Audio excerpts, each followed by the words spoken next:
Hello viewers! In this video, I will show you how to create a new partition in Windows 10. Want to know how to do it? Let's follow these simple steps.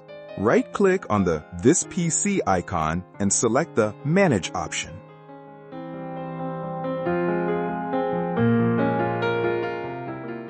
The Computer Management window will appear.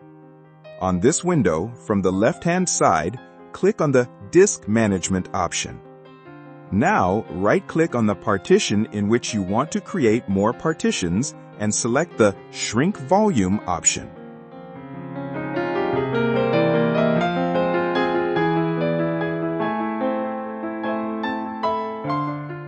We will open Notepad and I'll show you how we divide this partition.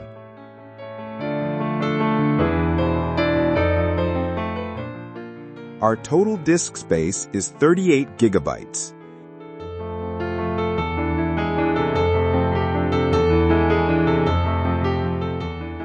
In my scenario, the C drive should be 100 gigabytes and the remaining storage will become the D drive, which is 138 gigabytes.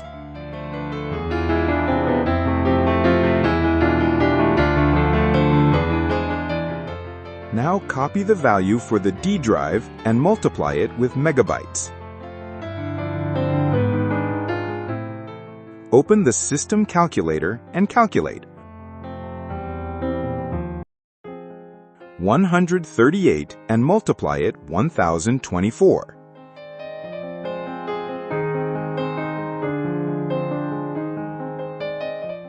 This gives you the actual value in megabytes that will be used to create the new partition. Enter this value in megabytes in the given field and click the Shrink button.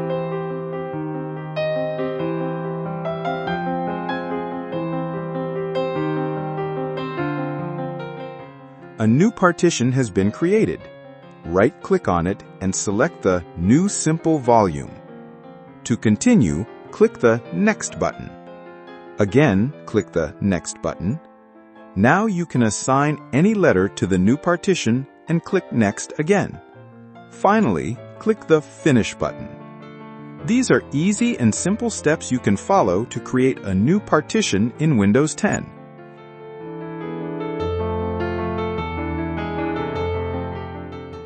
You can see here the partition has been successfully created.